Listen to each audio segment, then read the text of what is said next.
Good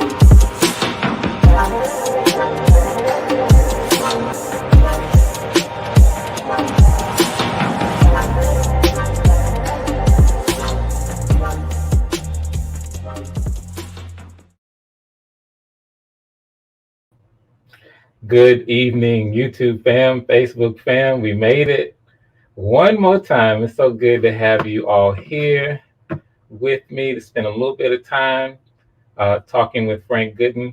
I'm glad to be here, and I'm glad you decided to spend just a little time with me.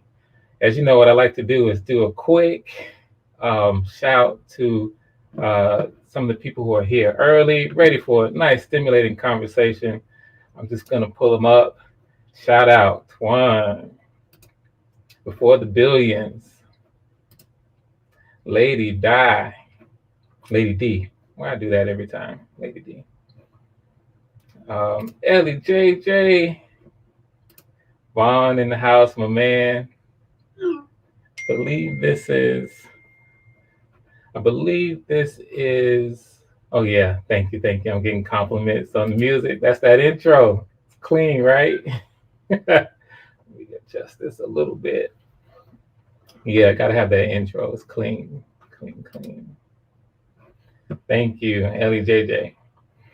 All right, so we do have another segment of we're gonna have this one. As you know, I have a running segment, objections, and what I want to do is I'm going to actually do a little bit of talking about what it's about. As we know here, in fact, you know what? Let me pull this up while I can here. Give me a quick second. Let's do this.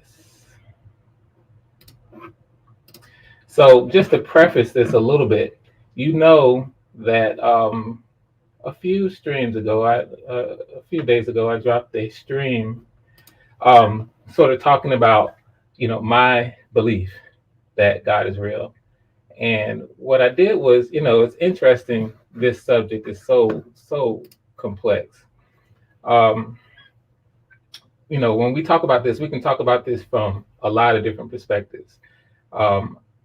Me personally being a believer and a Christian believer, I can sort of talk about whether or not God is real from a biblical perspective, if I choose to. That by default is a deeply spiritual perspective.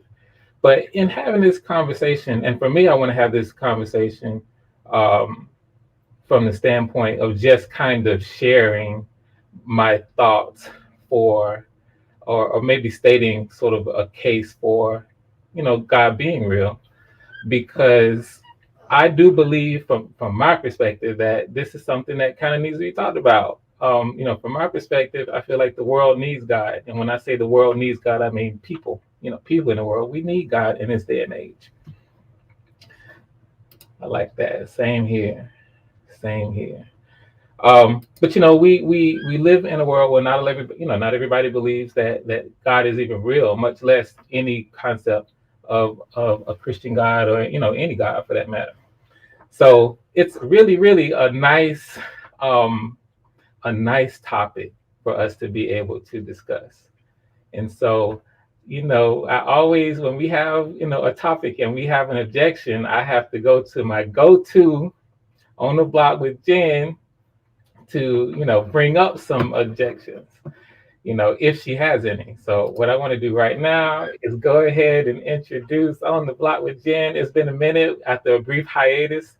She is back, my debate partner, sharp as a tack, intellectually on point. Jen, you want to do a quick intro or just say hey?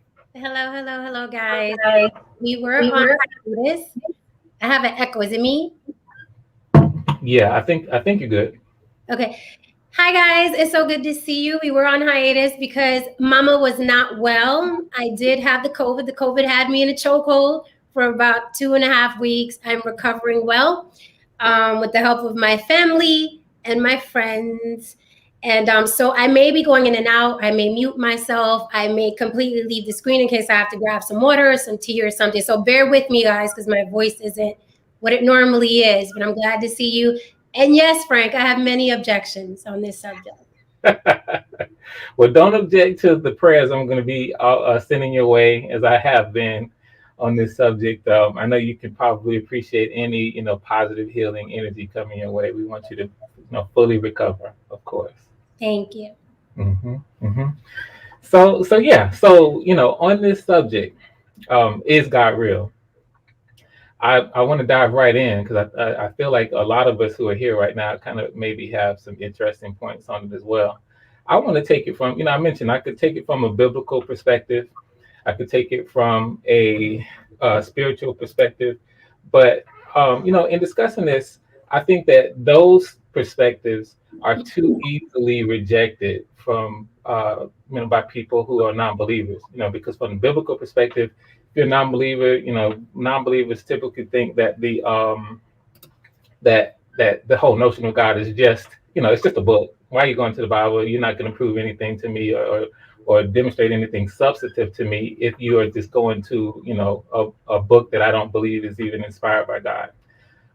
And then from a spiritual perspective, I could share some spiritual things that aren't necessarily from the Bible, but again, spiritual things, as we know, are deeply personal. Right. And so, again, if my objective is to at least provide some reasons that I think can be tangible reasons for the existence of God, then I have to come away from that and instead try to provide what I'm going to call existential reasons, which are more down the philosophical lines, and invite people to kind of share my train of thought, or at least try to understand my train of thought, on a perspective. And so it's important to note here that I don't want to talk about this from an empirical standpoint, because empirically, I don't think that anybody can empirically prove the existence of God. I don't think this is an empirical discussion. I think it is an existential, philosophical discussion, where it's rooted in the existence of humanity.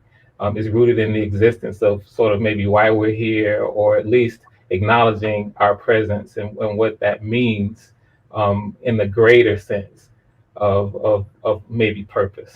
So I consider it to be existential. So in this conversation, that's how I would like to, we'll see how, I'm very interested to hear your responses to what I'm going to bring. So that's kind of where I'm coming from. So I'd like to open sort of with my thinking on this, if I can. So the first and maybe the most powerful thing I want to go here on this sort of existential train of thought. I'm going to bring up. Oh, I can just go straight to it. Let me do that. Hang on. All right. So I want to start with what philosophy has termed the teleological argument. So anybody who is taking a intro to philosophy class in college has been exposed to this argument. Excuse me, and I think it's a powerful one. Teleological argument says is basically the story of the watch and the watchmaker, where it has to do with the fact that the existence of something that is ordered is proves the fact that there was a creator. The existing object proves that it actually had a creator. And so when you talk about a watch, from a very fundamental standpoint, it's a very, very, complex instrument. It has a lot of different integral parts that were all created to serve the function of telling time, of tracking time, and having the wearer be able to, keep track of time. And so it's something that has a function, a purpose. It's something that could not have been created on its own. When you see a watch anywhere, you know that it was created it had a human maker somewhere. And in the same way that the existence, even if you don't see the creator, even if you don't actually see the human being somewhere, you could find a watch in a desert or in a forest. you know that somewhere, because of the existence of the watch, it had someone who made that watch. And in a similar way, just from having a thought exercise, you look at how orderly the world is, and the world very definitely is an orderly place. Um, you see the evidence of order, so you have to assume, thinking it all the way through, that the world had a creator, and this existence of order cannot have arose from disorder. That's one of the laws of physics that we have, that order doesn't actually arise from disorder. And just thinking about it without necessarily diving into science, we don't have to, and I don't necessarily want this, I mean, we can take it where we need to. This doesn't even have to go into, an extremely, scientific debate about science, for example. All we need to do is try to think of, if we can, any instance at all where order somehow spontaneously arose from disorder. And so for me, that forms a very, very simple but powerful basis for the argument that if order exists, there was someone or something, some entity that ordered it, much in the same way that, a watch, being an orderly object, an orderly machine, was ordered, was created, was wonderfully made. And so um, I think I'm going to stop there in talking about it, because I think that that's like a nice opening for, to allow you to, kind of jump in and see if there's any objections or anything that you want to give back to me. How are you thinking about that, Jen? Hi. Okay. Again, I'm going to be struggling to speak, so I'm not going to be speaking a lot. I will say I have the hugest, biggest objection, I think, of anybody on the anyone that's going to be on the panel, or anyone that's going to jump on subject. I am a non-believer, complete and utter total non-believer. I am not agnostic. I'm not like, oh, well, no one can prove that God doesn't exist, so we don't know if he does or he doesn't. I'm completely like, no, it doesn't exist. It's a very archaic belief. It's a wonderful belief, right? And that labels me an automatic atheist, right? I don't like the label atheist, not because I'm against what people think an atheist is, but I think even atheism within itself is its own religion. Right? Because it's a large group of people that wants to convince other people that something doesn't exist. That's why I don't like the label. Not because I don't have conviction, because I have conviction, right? But I don't like the label because I don't like being part of any sort of group that's trying to convince other people or other groups that this is the way of life. This is how you're supposed to be, whether you're religious or non-religious.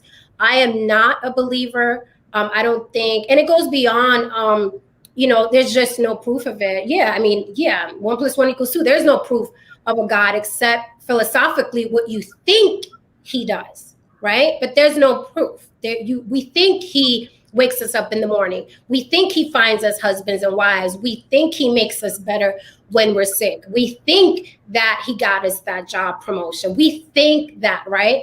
But it's not tangible proof. And I think that it's kind of like watching a superhero movie where you have to suspend your disbelief. Like you have to, in order to enjoy the movie, you have to think that a guy in a cape is going to take off into the sky and lift a building off of a child, right? You have to suspend your disbelief. And I think with God, it's a similar thing. You have to suspend your disbelief. You have to really believe that there's this entity in the sky that's watching over you, looking out for you. So I think it's a wonderful thought, because we all want to feel like there's something greater than us taking care of us and looking out. It's a beautiful thought. It's poetic. My goodness. It's like I said before in another show, it's Shakespeare, right? Who doesn't want to feel cared for and loved when they're alone or down and out or sick or dying or someone they love is dying, right? You want to feel like there's something bigger than me that's going to save me and make me feel better. I do think, though, it's very archaic because it's before, you know what I mean? I mean, language and science and things like that. So back in the day, we didn't have much but beliefs. We believed that the sun was a god, you know, at one point. We believed that the ocean, you know, was a god. Mother Earth was a god, right? So not only do I think it's archaic, but this, and I don't mean to insult, but you know me, I breathe and I insult. It's also a very obnoxious, very, very obnoxious belief. And here's why. I know people are like, what do you mean by obnoxious? People look at religion and God as a very humble thing. I think it's the complete opposite. I think it's very, very obnoxious that you would think that there's an entity looking out for you on any given day, when on that any given day, so many people suffered, died violently. I'm talking about children under the age of 5 or getting raped and murdered and mutilated and buried alive. When you think of life that way, in order for you to suspend your disbelief and think that there's a God in the sky that looked out for you that day, even though even though you're not deserving, right? Even though a 5-year-old who's more innocent than you and has no help from anybody died that day, you have to be some sort of obnoxious to think that, well, no, I'm obviously more worthy because he woke me up this morning. How do you rationalize? How do you rationalize that he woke you up this morning, that you were worthy of waking up, right? But that 5-year-old child who was raped and mutilated and buried alive was not as worthy as you. So therein lies the obnoxiousness of it. Who do you think you are, right? So not only is it archaic, but it's a very obnoxious point of view to think something like that. Thank you so much. My baby brought me some tea. So, you know, it's very, when you think about it logically, it's a very obnoxious belief, right? We all say we're all equal, we're all the same. Again, religion and God is presented as a very humble thing to do, but you have to be obnoxious to think that some entity is looking out for you when other millions and millions of people are suffering, people that haven't even had a chance to live their lives. So you have to be, it's archaic. I think it's very obnoxious.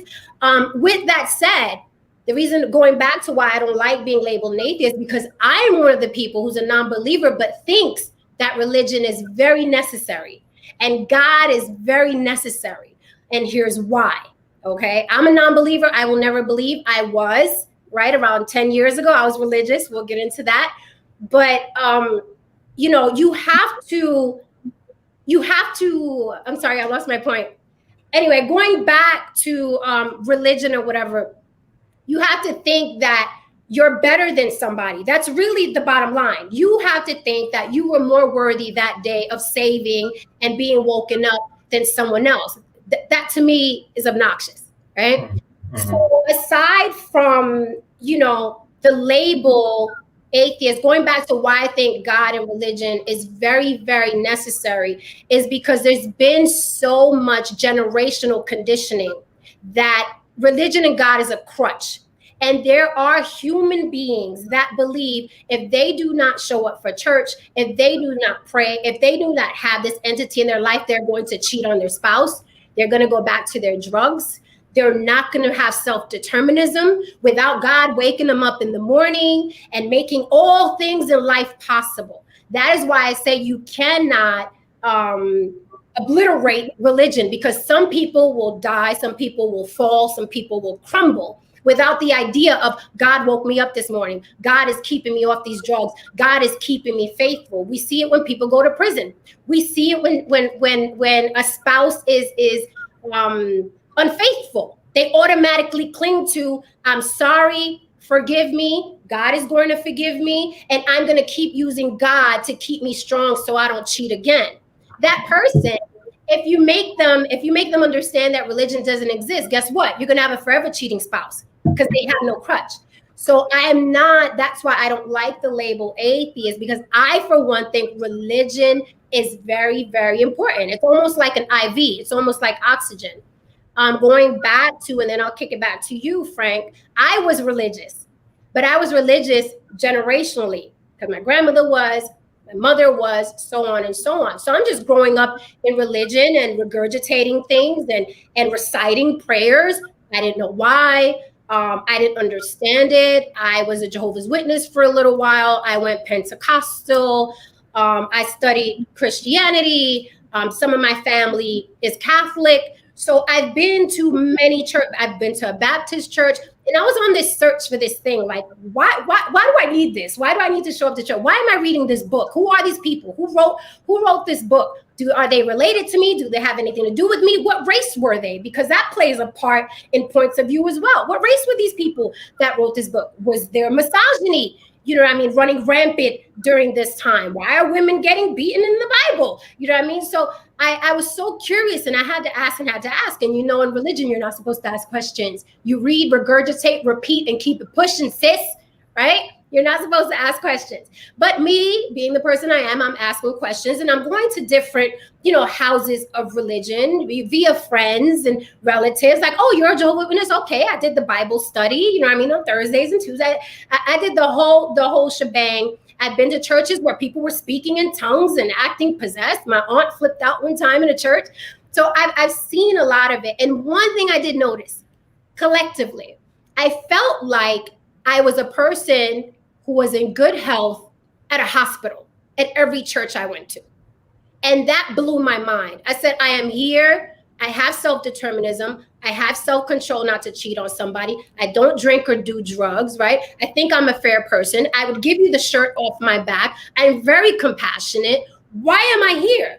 It seems to me that people go to these houses of religion because they don't have those things innately. I need God, because if I don't have God, I'm gonna cheat on this woman. I'm gonna keep doing these drugs. I'm gonna keep drinking. I need strength to get up in the morning to take care of these damn kids I had that I didn't want to have. So all these people have ailments, and they're in this hospital, how I viewed it, this church, for that strength. And that's why I say religion, God, church is very necessary, because without it, people would be running rampant. We'd have more criminality, I think. We'd have more infidelity. We'd have more drug use, even than there is right now. And I want to go back to something you said, where you said there's order. There is no order on this planet. There are laws to keep order, right? But there are actual things that we want to do that we don't do because we don't want to get arrested, right? So human beings made the order. God didn't make the order. And I'll say this and go back to you, but I'm so passionate. You give me everything. Go ahead. There's this. I hope you're writing it down. There's this called American Gods. I don't know if you've heard of it, but I think it's on HBO. I don't want to spread rumors, but American Gods. And it is the most profound way of religion and God, because there are over 4,000 religions on planet Earth, right? So American Gods is the most, I view everything through film and television because I'm a writer, right? So American Gods is the most profound way that religion to me was explained, because it showed all the different religions and the people that make those religions, right? And the way it's explained is that we make the religion, we make the gods, right? If you go to a Buddhist temple, they don't have the God that the Jehovah's Witnesses have, right? And the Pentecostal, everybody has a different God, right? And some people pray to Jesus, some people pray to God himself. So we make the gods. And people think it's the opposite, that God made the planet and the earth and the humans, but we're the ones that give power to these gods. We make them larger than life. We're the ones that say, well, he woke me up this morning, so he must be real, right? We're constantly putting words in the mouth of these gods. Well, God don't like ugly. And God said, and only God can judge me. We're constantly putting words in the mouth of these gods. So I'm going to end it there. I have more notes, but I don't want to. I know the comments are lit up, and I know I'm alone here, but these are objections, and that was mine. You might not be alone. I mean, you brought up a lot of different things, and I'm sure maybe you hit on a number of things that maybe, some people can vibe with. So here's what I want to, because I would like for this to be, I don't definitely want this to be a conversation where we talk at each other. I want this to be a conversation where we talk to each other. And so I really want to turn this into a conversation more than necessarily a debate. And just listening to you, it sounds like, from what I'm hearing, you mentioned that, that you at one point were religious. And this was way back. You explained sort of the roots of it and your experiences. And then at some point you decided, hey, what, all of that stuff was just off and you're no longer. So that's interesting to me, but I don't want to necessarily dive into that as much as I would want to say, or kind of want to ask you. So going back to sort of my original, without necessarily ascribing attributes to God or defining who God is, I want to ask you, so the whole concept of God, whatever he is or whatever God might be, are you saying that you don't believe in the concept, correct? Like there is no... Right. Go ahead. I don't believe in the concept or the existence at all. Not even a smidge. Not even a smidge. So my question would be, do you have a theory for how, the universe came to be? Do you have a theory for how we got to be where we are right now? Like what do you believe about that? No, I don't have any particular beliefs about that. But again, I'm sorry guys. I always reference films because sometimes writers make the greatest points. They make them better than me in some films that came before whatever I wrote. There's a movie called AI, and I think it's just basically, there was this robot and this human being left on Earth, and the robot, the Earth was blown up or whatever, right? There was just like little remnants of what the Earth used to be, and the robot asked the human guy, "What is that over there?" And it was a rundown church, right, with neon lights. They reinvented the church, right, for this new future thing, and the robot asked the human, "What is that over there?" Robots don't know anything about religion. They're programmed, right? And the man simply said, "The people that made us always want to know who made them." Right. And I think it's more a human condition than an actual tangible thing. I think human beings are naturally curious. And it's like, well, there's a tree there. There must be a God. But if I put a lemon in Tupperware and close it tight and leave it in there for 3 weeks, guess what Jen made? There's mold growing on the lemon. Am I a God? Am I a God because I created mold on a lemon? I think it's just a human condition of curiosity. So it's like, how did the Earth come from? Where did it come from? Where did Mars come from? You know what I mean? Where does anything come from? You know what I mean? So I think it's just a curiosity with humans, right? I deal with tangibles. I can get pregnant. I can bring life on the world. I can kill somebody. I can take somebody off the world. I can create. I can plant a tree. Like we can all do the things that we're claiming that this God did, right? Of course, we can't make a sun, but we can make the sun a God if we want to. We can make it more than science, more than what it is. So I don't sit and think, I'm sorry, I don't. Although I think there are a lot of beautiful things on planet Earth, I don't sit and wonder, where did that ocean come from? The ocean is there, right? I don't know where it came from, but I think to automatically default to, I can't explain it, therefore it must have been a God, is silly to me. Like, I can't explain it. You know what I mean? That's just like, if I took this, for instance, if I took this machine to a tribe, right? In any part of the world that has never seen Western civilization or anything like that, if I take this and I throw it on the floor in the middle of the tribe and I tell somebody, call me, and it rings, they've never seen it before. You know what they're going to say? Oh my God, it's a God, because they don't know better. And that's why I'm saying religion is archaic. We were thinking these things of a God controlling things before we knew better. But I promise you, if I take this and throw it in the middle of a tribe and play music, they're going to be like, she's a goddess. There are still countries, there are still places in India where if a child grows another limb, they prop the child up, right, handicap and all, on this bed so people could come and worship it because it's a God, because it was born with 3 arms. And I think that's what we do naturally. I think that's what humans do naturally. There's a tree, there's an ocean, there must be a God. This orange tastes wonderful. It must have been a God. You know what I mean? So that's my answer to that. I took the long way, but that's my answer to that. And I think that religious people automatically default to, well, if there's no God, who made the ocean? Had to be somebody bigger than us. I think that's the default. But I'm like, I don't think it's a good one because it doesn't prove anything, especially when I can create mold in my fridge. So you feel like you can create mold in your fridge? I can So create a baby. rather than create the conditions for which mold grows, because science can explain why mold will grow if you put it in a certain condition. And even though you may not be able to explain it, um, people have studied it.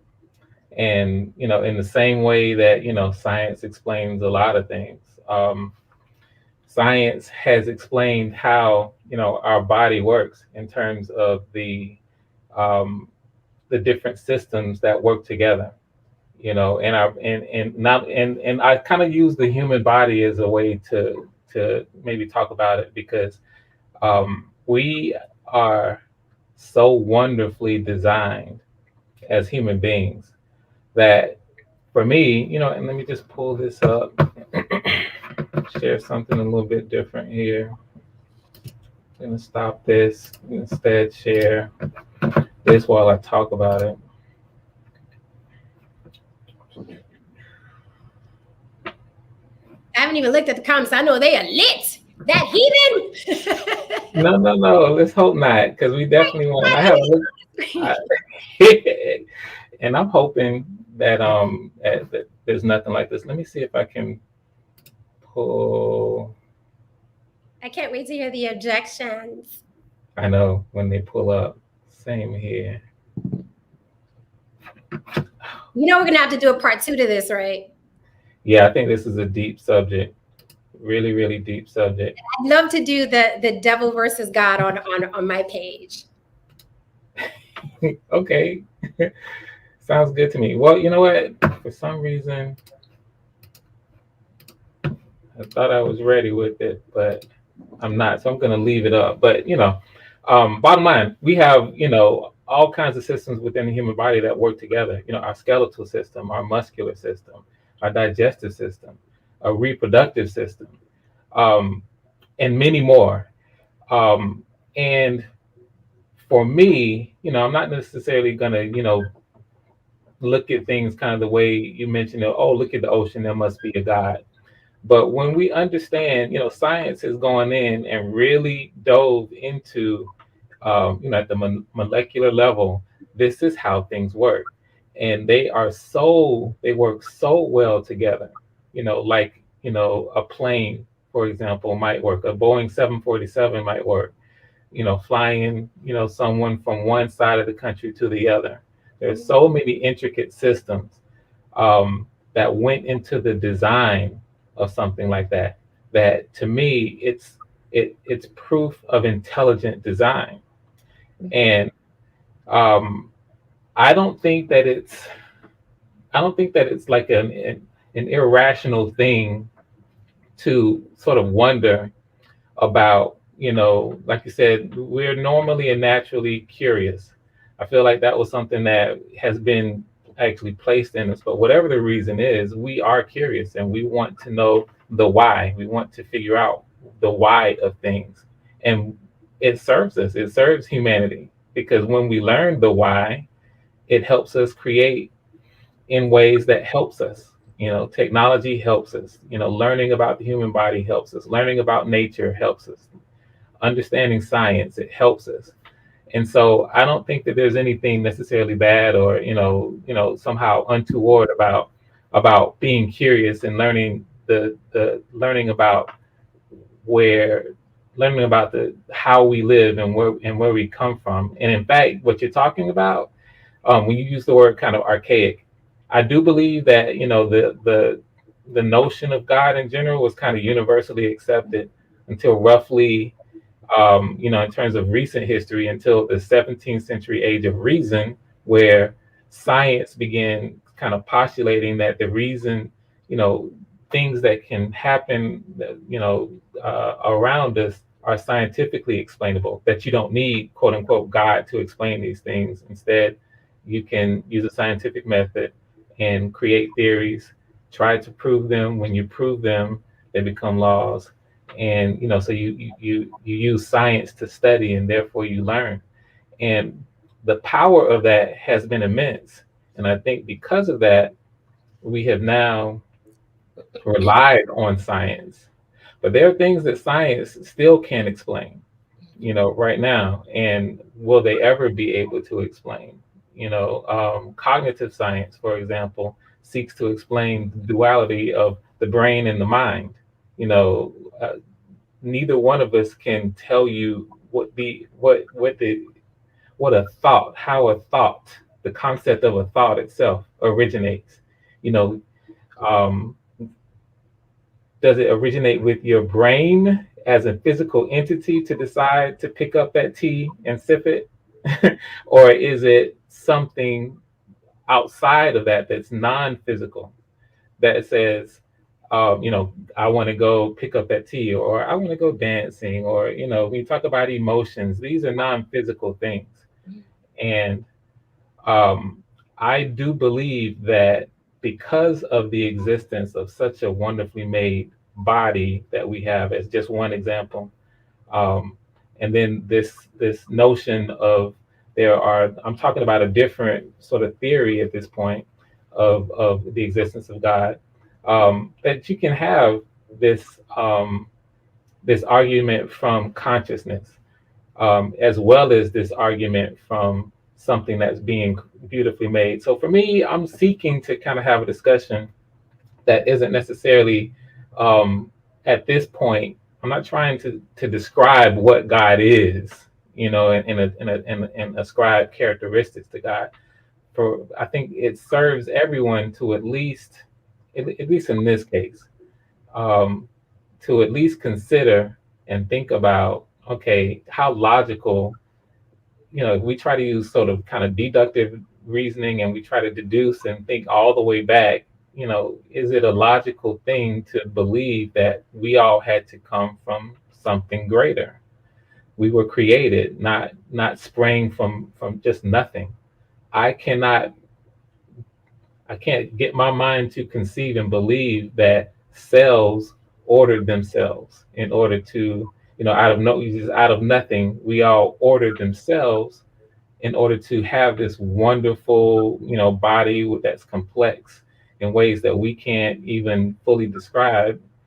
Um, just in the same way that I can't imagine a watch just springing together like a hurricane showed up, and and then at the end of it, we got a watch somewhere.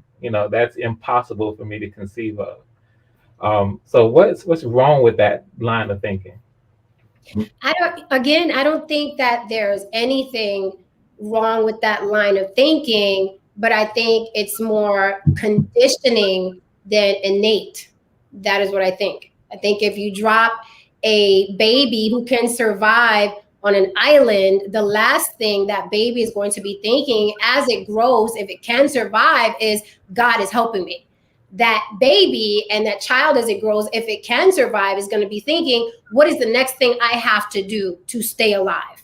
The last thing on that baby's mind is there must be a God, and God has to help me because I see that tree over there. So there has to be, something greater than me. Now you put that baby in a tribe of people who've been believing that God woke them up, and that baby is going to, well, if God wants me to wake up tomorrow and find that coconut, then I will. I don't think that it's innate. I just don't think, I think it's more conditioning and generational regurgitation of why we feel the way we feel. As far as being wonderfully made, I'd have to disagree, because any little thing kills a human. Anything, a cold, you stub your toe, gangrene, cancer.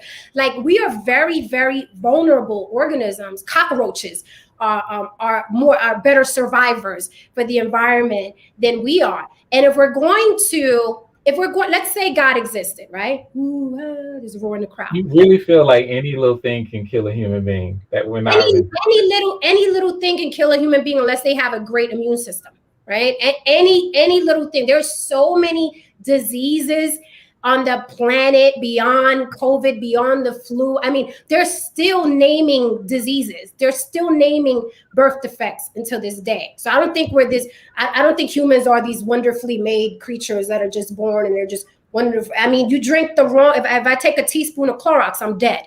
You know what I mean? So I don't believe it's a wonderful saying, though. We are wonderfully made. It's a beautiful saying, but no, I don't believe it. And if we are going to equate creation to God, right? And that's why we're going to have to do part 2, God versus the devil. Because if we're going to equate creation, right, to God, the oceans, the trees, the human beings, oh, that furry little bear, then we also have to say, if he is creator of all things, then why don't we pin on him diseases? Why don't we pin on him the creation of pedophilia? Then why don't we pin on him, animals that can kill us? Then why don't we pin, why if he is creator of all, right? Then why do we only pin the good things on him and omit all the ugly, bad, dangerous, disgusting things that are also walking around us, right? Where does his creation stop?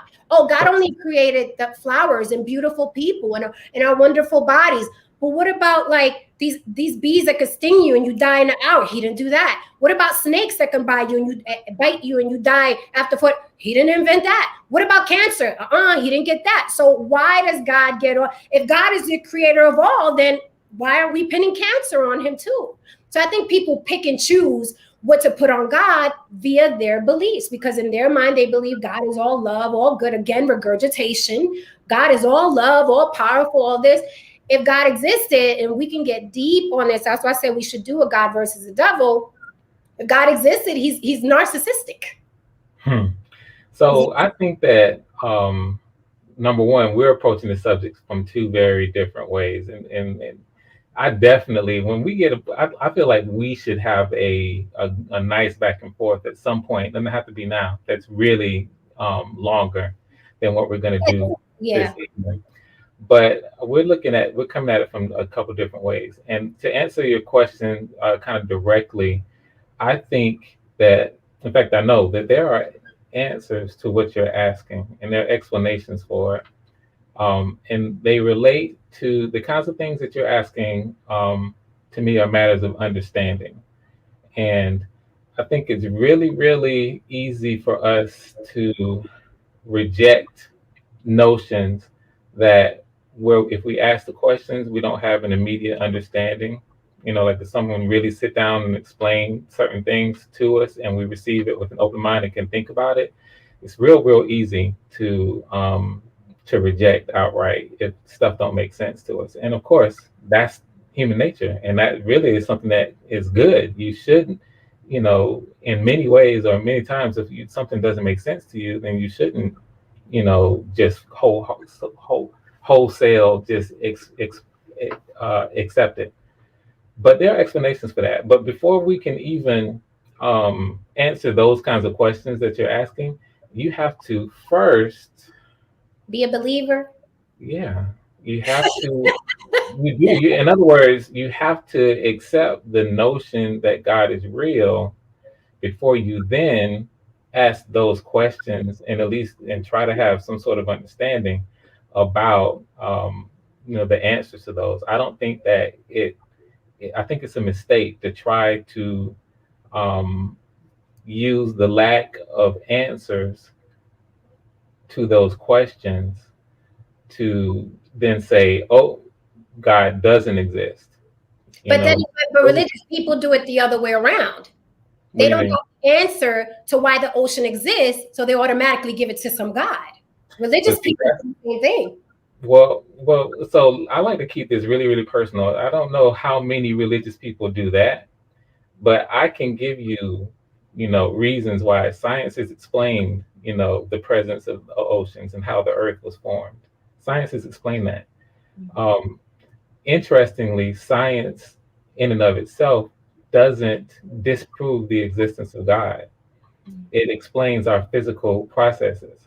It gives us explanations for how things physically, cause and effect, how things happen, and it explains our physical world.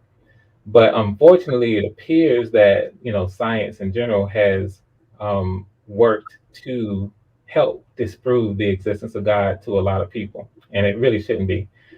So my response is no, not a lot of, not everybody automatically assumes or thinks that, oh, there's a God, because they can't explain the existence of the ocean.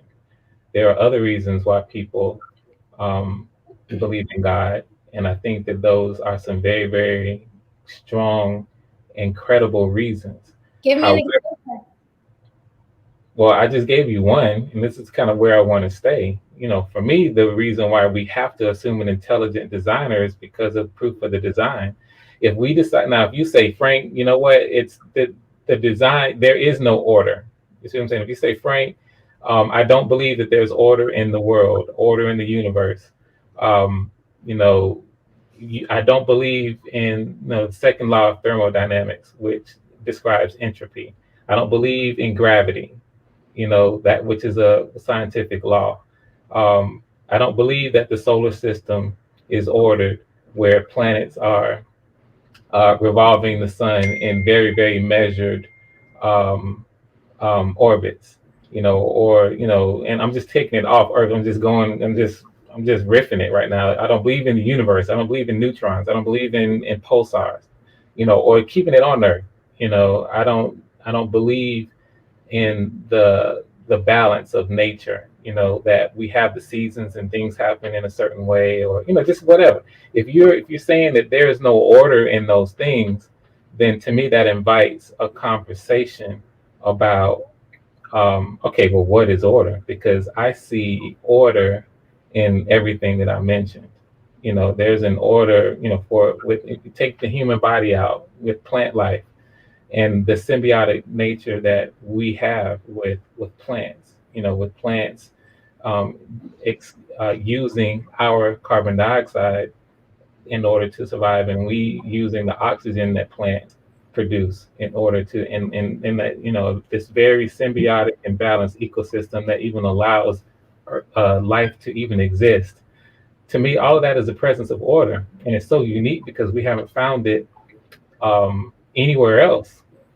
Signs of it, not even signs of it, anywhere else in the world, nor wherever we look, but right here on Earth. So, and I want to let you reply, but we got people ready to object, and you and I have been going. I don't know if I just dropped the link, and while I'm dropping the link, I would like for you to respond. Oh, Gail got it. Gail is in the house. Gail, anybody wants to call in, please. Um, um, Now, here's the thing. This is as you can see, Jen and I are having a very respectful conversation about the subject. Um, and I think it's a very cordial conversation. When we talk about issues of God, sometimes our passions can get involved. So if you do call in, I would just ask you to please participate in the spirit with which we're kind of having this conversation. Jen, I just said a number of things there. Anything you want to kind of say to that? No, I mean, I've been talking for a while, so please let people in. Okay, all right. So if there's anyone who would like to sort of call in, um, please do so. Let me bring up this while we're sort of waiting.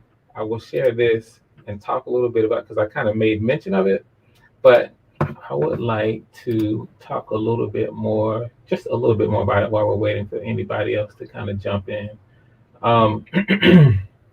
When we talk about, I'm going to bring up a couple things here.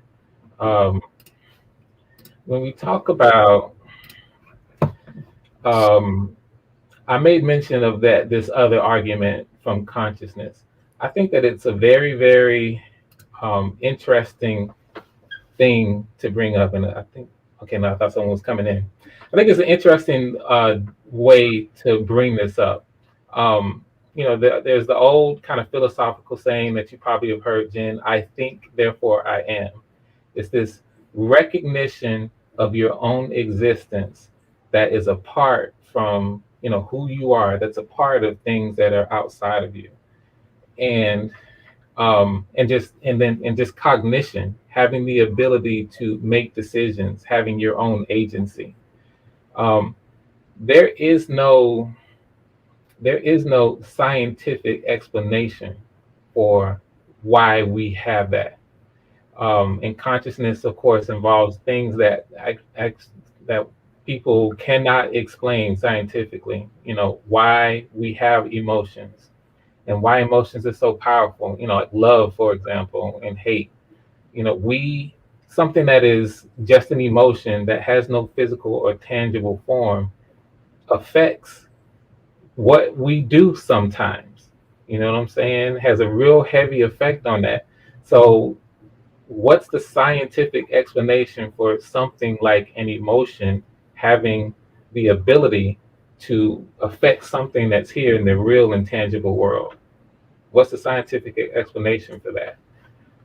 And just by mere virtue of the fact that we have emotions, and how they work with um, our existence, just by virtue, without even having to dive into, the complexity of something as complex as and nuanced as human emotion, just the fact that we have them seems to me to indicate that there is something that is beyond our ability to sense, um, that's present. And that's why I kind of wanted to start the conversation with this notion of this being a an existential conversation rather than empirical, because we can't prove a lot of different things um, empirically, but we know they exist.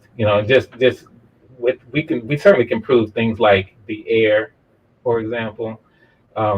We can certainly prove things like sound, audio, but these are things that when you talk about air, it exists. However, if you turn the fan on right now, you can't see air. The only reason that you know that a fan is on is because your senses are telling you that you feel it. You feel something blowing against your skin. You will look at that fan. There's nothing that you can physically see, but you know that there's a presence of something. You know it's there. And you know it's there because we have a certain sense that allows us to be able to detect it.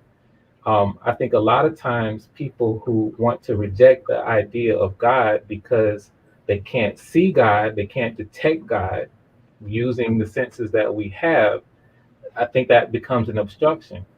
And I think that, God has it that way, but we have to acknowledge that there are things that are present that are beyond our ability to sense directly as human beings. And so when we begin to think about it that way, then to me, the idea or notion that a God can exist isn't, again, it's not some completely out of the blue notion that depends on, human frailty or human weakness or the human need to cope with situations. I think that we can think about the notion of God in other ways, um, that aren't dependent on that, because I feel like that's kind of some of how you are couching your position. You seem to be saying that in some ways we need God, and you kind of use religion. You say God and religion, we need it because it's almost like the notion of it is almost like, it's a hospital. People go and they rely on it and it helps them get over things. And even though from your perspective God isn't real, we need that idea because that idea, which is a placebo according to you, helps people get It through. feels good. Hey, I see. Listen, I know physically what happens to a body when it feels good, right? And I've seen that physicality in church. Oh yes, Lord. Oh yeah. I mean, if you look at someone speaking in tongues in church, it looks like an orgasm. Is it not? Is it? If I'm doing this, if you mute me right now and I'm going like this, it can either be an orgasm or I could be praising the Lord. You wouldn't know if I'm on mute. You wouldn't know. So I we were like, yeah, just mute me and I'm going like this. I'm either having an orgasm or I'm praising the Lord. You do not know, right? So going back to something that you said, I think when you were talking about the mind and thought and things like that, you said, I think that's how God has it set up, which Right. is again a human being giving a quality to a God that he thinks is nice. Yeah, just my opinion. I'm just on that point. And I think it goes back again. Sorry, it goes back to being obnoxious. I don't think that humans are as deep or as wonderfully. I think we're like worms. We live, we're born, we have a life cycle, we die. Once we die, our brains are gone. No one's thinking or feeling or loving or hating, and then on to the next. I do, with that said, believe that we are very much part of living organisms that are part of the planet. I think we are like plants and animals. I think we are all connected. Absolutely. That's why some people have plants and they die because of their personalities. And some people have plants and you play classical music for the plants and the plants grow and grow and grow. I think they are connected to us. I think animals are. I think we are all interwoven and connected. I absolutely do think that we are connected to the earth. I just don't think that means that there's a God. And I think that, again, it's a wonderful, beautiful idea. It's very Shakespearean. Who doesn't want, especially people that are struggling with issues, who doesn't want to believe that something out there is looking out for them and love them enough to wake them up in the morning? That is, I mean, that's stronger than your parents thinking that something more powerful just, it's a beautiful, poetic, wonderful tragedy. And I understand why it exists. And I think it's necessary. I just think that we're constantly putting things that we would like in a God on a God. Like, I want a God that some guys get the tat, only God can judge me. These are, lifelong criminals, guys who have no self-determinism, guys that are always messing up in life, guys or women that just don't do life well, right?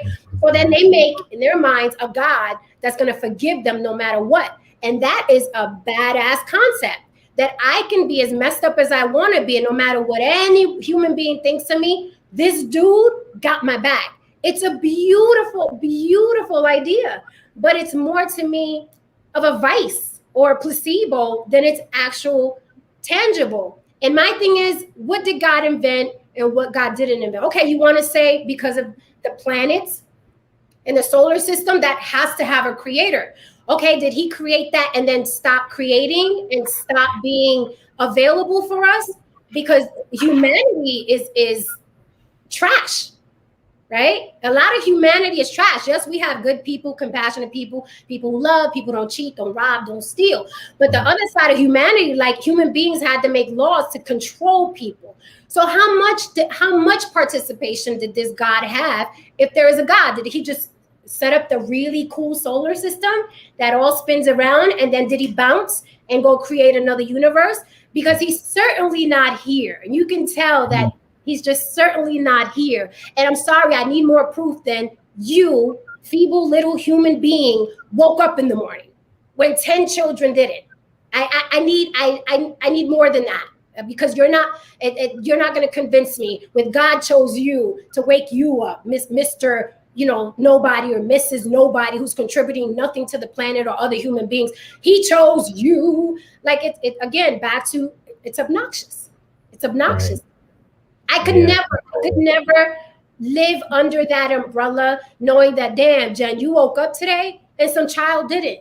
You ate today and some child didn't. You're sleeping in a very comfortable bed, and there's some children at the border sleeping on the floor under aluminum blankets. I'd have to be so obnoxious to wake up in the morning and praise the Lord that looked out for me today. I cannot do it. I'm not that obnoxious. I don't think I'm better than that child that's sleeping on the floor.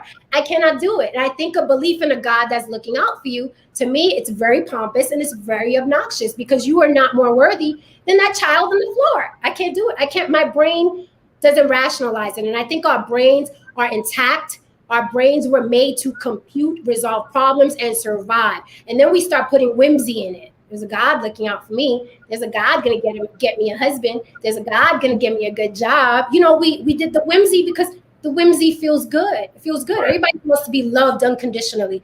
And the marketing plan for God is he loves you unconditionally. You can murder, rape, you're a pedophile, a cheater. He's going to love you no matter what. And that's a badass concept. It tells the human being, I could be as horrible as I want to be, but only God can judge me. That's a superpower. That's a superpower, and humans made it up. Right. What you're talking about is what we talk about as the problem of evil, the problem of sin. And you, having gone to church, maybe, I'm sure, have been exposed to what I'm going to say the Bible, and I'm trying to keep this conversation in the realm of just the theoretical at this point, in terms of the presence or existence of God, before we get into who God is and why he allows, evil, how he views sin and problem of evil. But it's such that's a nuance. It's like it's almost improper. Maybe at some point we'll do it because we're kind of going over and I want to end on something. Right. Maybe at some point we'll talk a little bit about it. But no one wanted to come object. Yeah, no one. Yeah, I don't see anybody in the back. So I think lit. This is the comments are lit. I think people want to kind of hang on in the comments right now for this one, because this one is serious and legit. Yeah, but that's what you're talking about. You're talking about the problem of evil, and to answer that question, I mean, maybe that's something that we can end up going. Maybe answering that or giving you a perspective on that might go a little bit towards you. Maybe, it's not like you got a whole lot of reasons why you're not feeling it. So instead, I kind of want to pivot back to. That's a different subject, because I don't even believe in sin, and I don't believe in good and evil. Right. Like I don't. So that's like, right. Again, we would have to talk about the God versus devil. Exactly. It's like discussing the Red Sox and the Yankees. It's like we'd have to like, are you team or are you team, and why are they playing? See, Jen, so because you have what you're doing is you're bringing up what you consider to be tragedies and tragic situations, and you are using these tragic situations to postulate or question whether or not God can exist. And how you're hinging it is, okay, well, if God did exist, then why is it and how is it that he's allowing all these horrible things to happen? No, you're simplifying. Simplifying. I'm definitely not doing that, because even that's too easy. Okay. So let's look at good. Let's look at an artist who won a Grammy and they go on stage. That's an awesome thing. That means more money for them, more exposure. They're awarded now. They're respected. That's a wonderful thing. They go on stage and they thank God, right? That's a good thing. That's not an evil thing, right? But then even that to me is ridiculous, because that artist did countless hours in a studio, did countless writing, did countless networking. But it's ridiculous to you because that's a personal thing between them and God. And it's ridiculous to you because you're not seeking to understand really why it is that they're saying what they're saying. You're injecting your own reasons for, I guess, success. And right now you're about to throw them out. You're about to lay them out. But no, that's no. Religion, religion's like liquor. Whether you're rich or you're poor, you're gonna get you a bottle, right? It's forever, right? So that's not what I'm saying. I know why they think God did it. I know why they think God did it, because they have a belief in God and religion. What I'm saying is, had that person not put countless hours of work in, there would be no Grammy. There would be no Grammy. So that is what I'm saying. You could go up there. That doesn't disprove the existence of countless hours in to do that job. But that doesn't disprove it. You have to do the work. The existence of God has nothing to do with the physical things that we have to do in order to manifest things that we want physically in the world. The existence of God has nothing to do with that. No, whether or not God existed, we still have to do that in order to live in this world and succeed. That's one of these things that's just is agnostic. That's the notion of having to work to achieve and progress and move forward. That's something that's a constant, whether or not God exists. Either way. Right. I mean, so I think we're saying. So bringing that up. I think we're saying the same thing. That doesn't mean it's ridiculous, because it doesn't mean God exists, because you put all that work in. Agreed, but they're not doing that in order to somehow demonstrate to you that God exists. They're doing that because of whatever their personal relationship is and what they believe. Of course, that's what I just said. They believe that God got them that Grammy. But again, they put the work in. Had they not put the work in, you don't understand. Jen, that's where you have to stop, because you don't understand what they the point of view that they are coming I from. do understand they are religious and they think all things are possible through God. I understand. No, It's no, not rocket no. That's science. what you think. That's what you think. What do you mean that's what I think? That's what I know. They believe that God guided them through all that work and got them that Grammy. It's not what I think. It is what I know. They get the Grammy and then they thank God for it. Just like an atheist would get a Grammy and thank his staff and his team. It's all about what you believe. It's just that the religious person thinks all good things happen through God. But Ricky Gervais is an atheist. If he wins an Emmy, he's not going to thank God because he's like, I put the damn work in every single day. So it's not hard to understand. It's not rocket science. If you believe in God, you're going to think everything good that happens to you is through God. And if you're an atheist, you're going to believe everything good that happens to you is because you put the work in. It's yay or nay. See, we definitely have a different understanding that's going to take us. So what I want to do is instead nobody go back. Come in. People, yeah, I guess they commented, but nobody's jumping in here right now. Are you gonna go through the comments? Huh? Are you gonna go through the comments, or you want people to come on? Okay, maybe I'll do that. Let's do it if you want, because I was gonna close it, but you want to close it? Do you want us to close it? I don't want to close it. You want to close it? No, I said I don't. I don't want to close it. Oh. But let's ask the room then. Let's read the room. Okay. All right. So how far back you want me to go? I don't know. Let people decide. Do you guys want us to keep going, or you want to add something? I actually got one that's jumping in. Oh, I got two that's jumping in. Oh, good. So right when we was gonna leave, right when we were leaving. So yeah, are you cool with that? Are you cool with that? Let them come in, and I'll let you know. But let them, because we talked a lot, so I want to hear somebody else. Okay, so I want to bring in Patrice, and I want to go ahead and bring in Vaughn. Okay, these are two religious people. Yeah, I mean it is. It is what it is, right? They're all two religious people. Any Wow. non-believers in the my goodness. So yeah. So what I want to do is Patrice actually came in right. She got in right before you, Vaughn. Oh no, it's okay. Okay, cool. So you know how I like to do it. Looks like we've got a really nice thing going. So I'm gonna go ahead and bring in my guest timer. I'm gonna pause it here. And Patrice, you've heard a whole lot. And you understand, I think, the spirit with which we're having this conversation. So please, what do you have to add to this for us? What would you like to contribute? Hi guys. Actually, I did not hear a whole lot. I've only heard maybe the last 10-15 minutes of it. I came in, but I first of all, I want to say to Jen, I am not a religious person. I'd like to call myself a more spiritual person. I do not belong to a church. I do not go to church establishments or buildings anymore. I was raised in that environment, but I have a different mindset now regarding the creator that I serve. I do believe in a higher being, whether, I call him God or my creator. It's a personal relationship for me. It's things that I've experienced in my life that are my belief and my mindset, just like I'm listening to you. And I know that it's a mindset for the reason why you believe the things that you believe or you don't believe. Now, so you're saying, and I didn't hear you say it, that's why I want to ask, you're saying that you do not believe in a higher power or a God or a creator? No. I do not.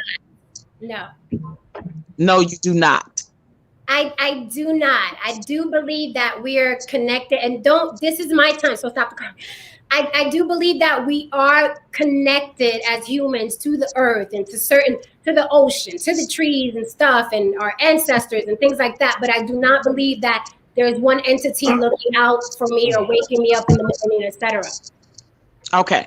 Right. Okay. But thank you for clearing that up. Okay. So, and you're right. We are on a spiritual, on a from a spiritual aspect, from a human being, touch, feel, smell aspect, yes, we are all connected to the earth, to each other, to a mindset, but for me, spiritually being connected to a higher power is knowing that something exists, but you cannot explain it. It's just like we know the wind exists. We feel the wind. We can feel it on our skin. We can hear it when it whiffles through the air. So we know that it's there, but we cannot explain the existence of wind and all of that. That's kind of how I know that the creator that I serve exists in my life. It's because of things that I've experienced in my life, things that I've manifested, and I'm a big on manifestation. So I'm big on, believing that I manifest a lot of things in my life that God don't have anything to do with. It's all me. So I'm all for that. So I get that part, but I want to hear more before I, reinteract again, because like I said, I came in on the last 15 minutes. Okay, so do you want to expound more? I mean, Jen, or No, we could keep it going. We could go to Vaughn. okay, so yeah, let's do that then. Let's go ahead and let Vaughn jump in, and then Patrice, if you want to jump in a little bit later, we can do it like that. Vaughn, I muted you. Now I have you. Yeah, thank you. So I'm gonna. All right. I'm not sure. Can you hear me? Yes, very clearly. Oh, okay. Very clearly. Great. Mhm. Okay. I just want to say hello, Brother Frank and Hey. Jen. I'm glad that you were able to recover from your illness. Thank you. And Patrice, always, gotta love Patrice. Yeah. But I know you said something that was so disturbing to me, and it's just because I am a believer, you know. But you know what? I don't need to take up for God because I know God takes up for himself. And he knows how to prove himself to any and all. But one thing I do like about God is that he's given all of us free will. He did not create a being that just robotically worships him or serves him. He gave us a decision and a choice. And when we deal with topics like this, when we deal with is God real? Well, some will believe and some will not. But it is my faith. It is my faith. I believe that faith in God, faith is the substance of things hoped for and the evidence of things not seen. So in order for me to have faith in God, I have to believe that he is without having the visual. But then he also gives us evidence of who he is. And just like Patrice said, I believe that's in the wind. I believe that that's in the creations, the beautiful creations that we see on the earth.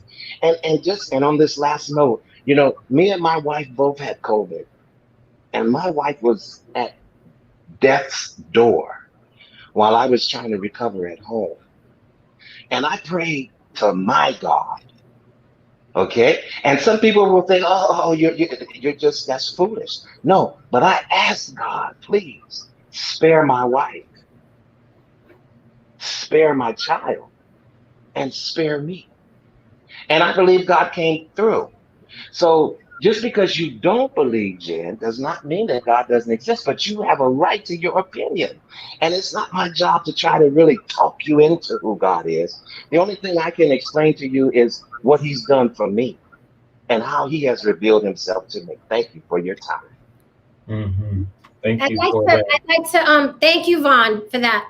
I appreciate your passion, but again, I don't know how long you've been watching, but what you said takes me back to the very beginning. I've been watching the whole show. Like, who are you? Oh, I'm sorry. Who are you, Vaughn Bryant, that you should have been saved by your God and millions of people died? Who are you? Why is God looking out for you? Is that not obnoxious of you? Why not the child across town? Can I answer that? Why not the grandmother? Absolutely, please. Okay. Well, since you said why not me, you said why me?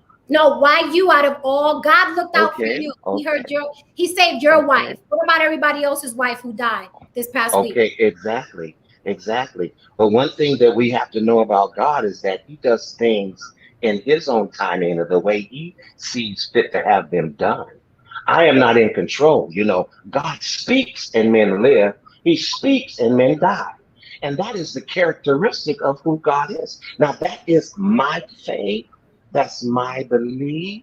I'm not going to tie you up and tie you to a chair and try to make you believe it. It is your choice. It is your choice to believe this or not, you know. But don't knock me because this is my faith and my belief. No, I'm, Okay. I'm no, I don't knock religious people. Like I said, I think God and the idea, the theory of God and religion is very necessary for many people. So I definitely wouldn't try to convert anyone into. Well, then you're contradicting yourself because to me, you're You know what? contradicting I'm yourself. sorry. It sounds like you're contradicting yourself. You're saying that it's very necessary on one hand, but then on another hand, you're saying that it's not. I don't get that part. In the beginning, I explained it. I explained why I deemed it necessary. I don't know if I could be concise, but basically, there are a lot of people that would crumble without the idea of a God. So, as a human being, I think people need the theory and the idea of God, or they would be cheating, doing drugs, robbing people, they'd be Okay. criminals. But a lot of them think because there's a God, God is stopping them from behaving, you know what I mean, in an evil way or a sinful way. So, in that way, I think like laws, God is great in that aspect. So I'm not contradicting myself. I don't believe in them, but I'm glad that Okay. And you know what? a And lot of that's people are great. safer because of it. No, no, no. And I get what you're saying. You're not the first person that I've run across that doesn't believe in God. It doesn't shake my faith at all. It just lets me know that this is the way that the earth is. And some will believe and some will not believe. And it's not up to me. The only thing I can do is share God with you. And then God, all I can do is plant a seed for you. God would have to come, somebody else will water it, somebody else, and then God will give the increase. But it's not really my job to talk you into God. I would that you would accept who he is, but then that is your choice. And it's just like it was something else that I wanted to say about. I'm losing my thought now because this is a very passionate conversation, and Yeah. I don't like to get in a place where I'm like browbeating people, and I just feel that that's so unnecessary. I feel like we could talk and understand each other. You know what I'm saying? Mhm. And there's a quote from The Color Purple, and it's when they walk past the color purple, and I can't remember the character, but she said, I think it pisses God off when you walk past the color purple and you don't acknowledge it. And I'm gonna leave you on this note. I think it pisses God off when He heals your body and you don't acknowledge that He was the one who did it. Thank you for your time. Okay, and so here's what we're gonna do because I know you want to jump in, Jen, real quick. So because this is what I'm trying to do, I really am trying to be respectful of a number of things here, a number of things here. Of course, the overall time, but I wanted to make sure that we don't really push it because of the fact that we know that Jen is recovering, and I want to keep our time sort of in place on that. And so we have one person in the back who I really want to bring up, and that's Colette. Thank you for calling in. But because of the time issue, and we had an agreement that we were going to keep it really, we've already gone over. We said we were going to keep this one to an hour. That I'm not going to be able to pull you up only for that reason, Colette. However, we are coming back to this, and Jen is gonna. We all our prayers are gonna work, and Jen's body is gonna. I know you objecting already. Jen's body is gonna come, and go all the way back to full strength, and we're gonna be able to come back to this, and have this again because this, of course, is a very worthy subject for discussion. So I see Colette and I see attending physician. I won't be able to pull you up only for that reason, but next time I will. And I think, Jen, maybe next time we do it, we should try to plan to have a little bit more long, a little longer time if we come back to it. Well, no, I want to. Let's do it now. I want to come back Thursday. Let's let everybody know. I want to come back. We're coming back Thursday, right?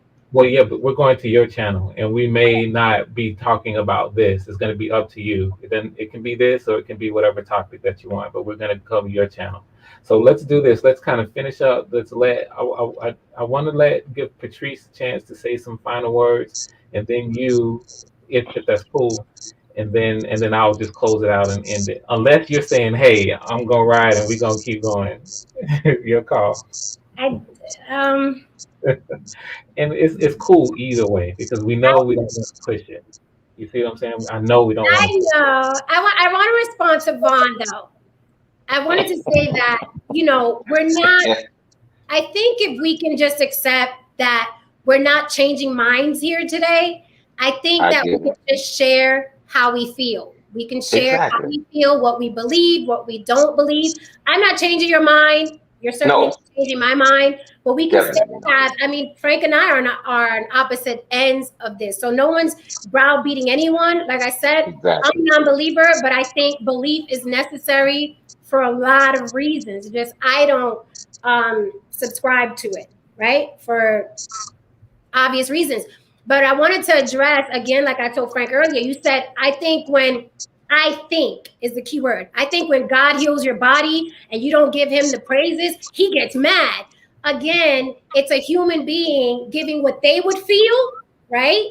Giving a characteristic that they have to a God. Why? Because if you did something for someone and they turned their back on you, like, I don't care that you gave me that money. I don't care that you helped me out. You as a human being would get mad, right? So you're giving that character trait to a God. And that's why I like the show American Gods on HBO, because it's a continuous explanation of how human beings give their characteristics to these gods, whether you're Baptist, Judaism, Christian, Catholic, whatever you are, Jehovah's Witness, people are constantly putting their character traits on this God, right? If God is all love and all forgiving and only God can judge me, why would he be mad because he makes somebody better? Isn't that his job? No, hold on. Okay, well, can I respond to that? Oh, okay. I know you want to. I want to give Jen the last word on it, just because of what we talked about, because I could let all of us go on and on back and forth with no respect for time. And that would I believe that might be Vaughn's. I'm not sure. Might be Patrice's.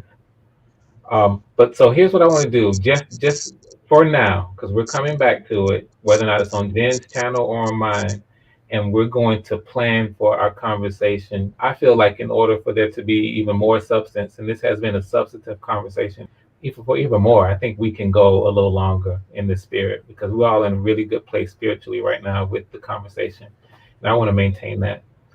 So if you don't mind holding back, Brother Vaughn, on it for this time, and just save it, and then let's come back to it. So what I want to do, thank you, sir.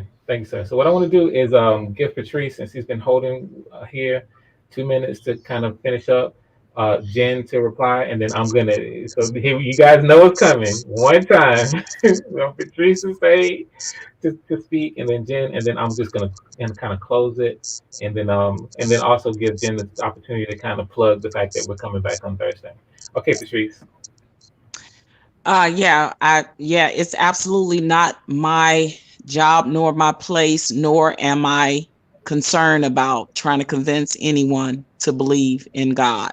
That's just not who I am.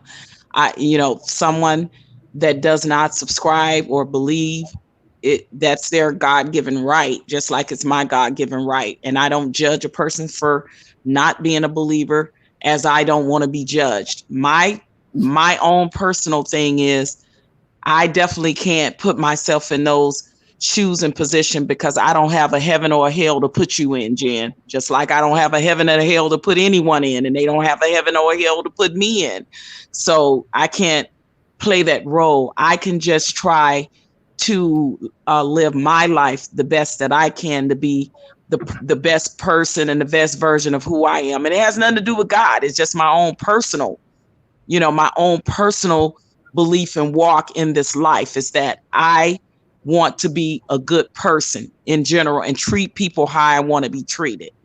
And evil comes from many different shapes, forms, and fashion. It comes from sickness, illness of the mind, evil hearts of men, evil doers of the world. It comes from a lot of things. So me personally, growing up, in the Baptist church and all this, when I learned a lot of different things, contrary what I was raised to believe growing up in the Baptist church, that's when I chose to step away from church and have a personal relationship with God outside of my creator, outside of what I grew up and believed as a Baptist coming up in the church. So it's a personal choice for me to have a certain type of relationship that has nothing to do with church, a building, or a preacher that puts things in your mind. I have my own mindset and my own beliefs. I no longer serve that white God that used to be on that picture frame on the wall in my mother's house, white God with blue eyes and blonde hair.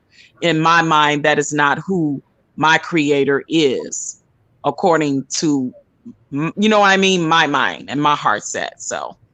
Mm-hmm. Thank you. And I think that's a very good summation of where you are. Thank you, Patrice. Jen, we're closing. What you got?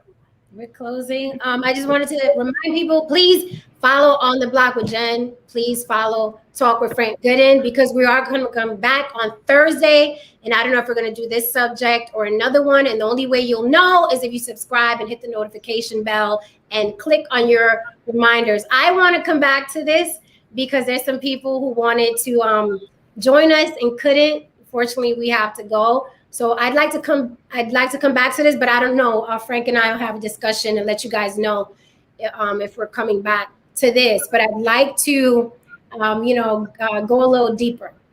And thank you, everyone, for being respectful. Those of you who were respectful in the comments and on the panel, thank you. I appreciate you. Awesome.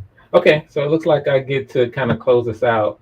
I definitely want to thank everybody for showing up and expressing yourself. This is definitely, especially with a topic like this, so nuanced and so deep. We're all going to come in with points of views and perspectives.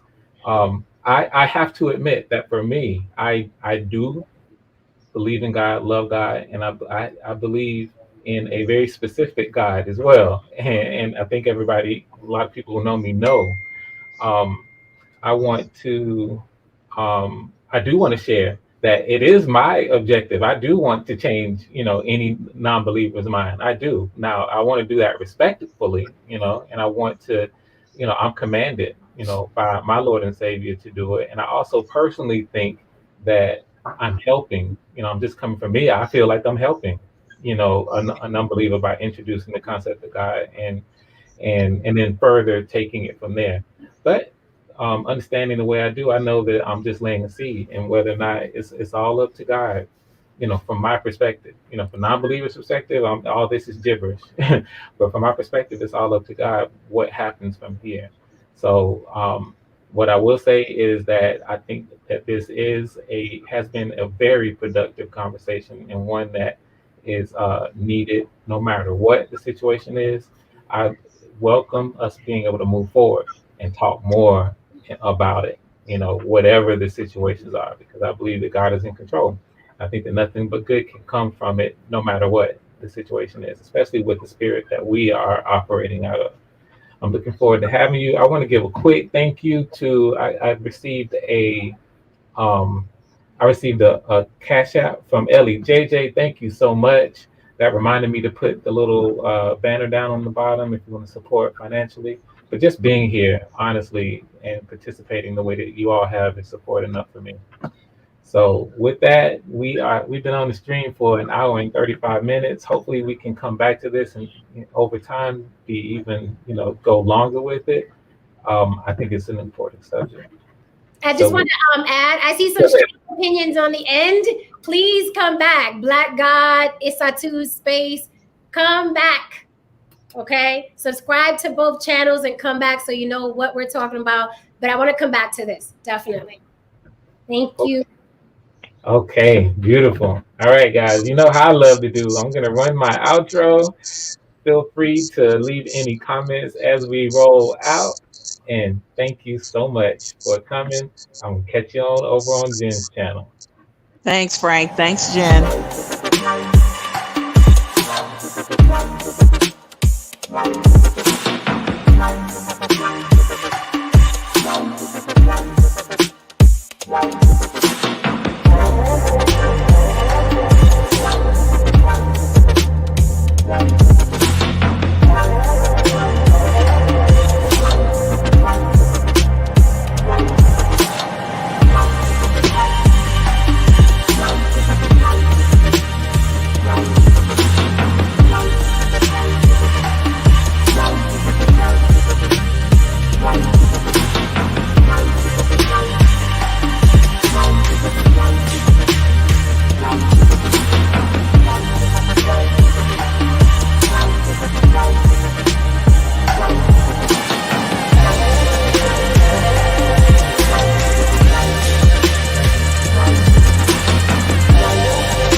Wow.